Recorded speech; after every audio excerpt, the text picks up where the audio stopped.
Hey everyone, Lee Pacchia here coming to you from New York Law School. We're talking to Professor Art Leonard about the monumental gay marriage case that's going in front of the Supreme Court later this year. We unpacked the entire case in a previous interview, but I wanted to talk to the professor specifically about the one judge who could end up deciding this entire case.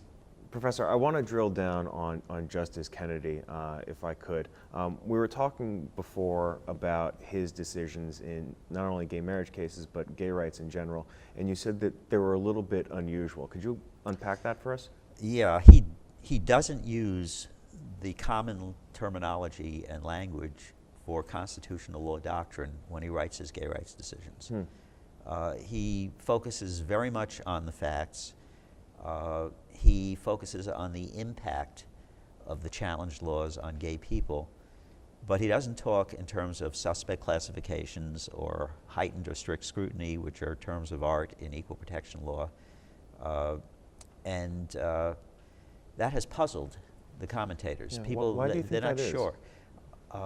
Part of it is he may have developed his own view that laws that discriminate or exclude or treat same-sex couples as somehow not full citizens with the same rights as everyone else are just on their face inconsistent with our tradition of protection for liberty and equal protection under the 14th Amendment and the 5th Amendment in the case of federal policies.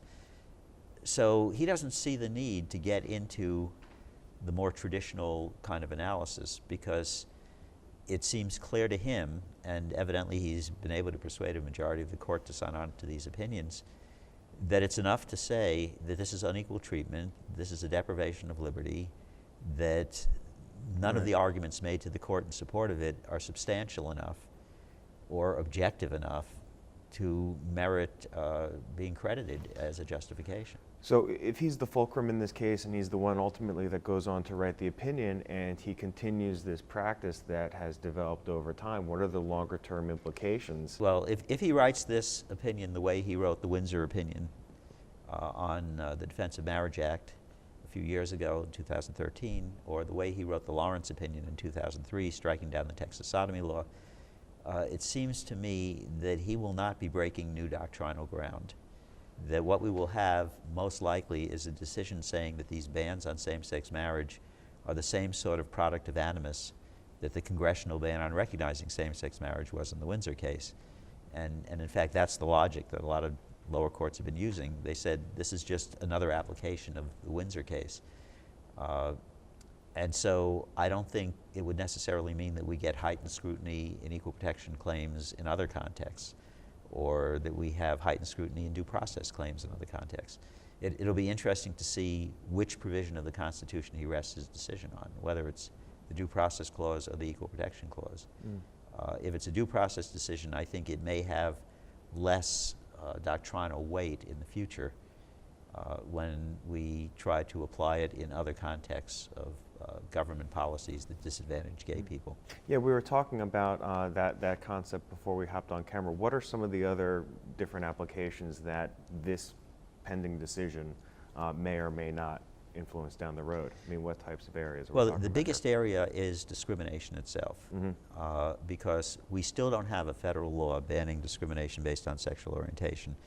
And the only pending federal law in that area really is the Employment Non-Discrimination Act, which just focuses on the workplace.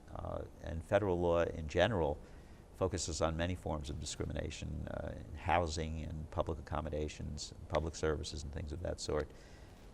So a decision on equal protection that actually recognized sexual orientation as a suspect classification or even a quasi-suspect classification, which would provide heightened scrutiny, which would put the burden on the government of justification, that would be a significant doctrinal breakthrough that would have strong consequences right off the bat in public employment, because public employers are bound by the 14th Amendment, even in a state that doesn't ban discrimination by statute.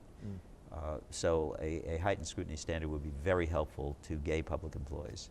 Wild stuff. Professor, thank you for stopping by and unpacking this monumentous case for us. You're most welcome. We're looking forward to the outcome.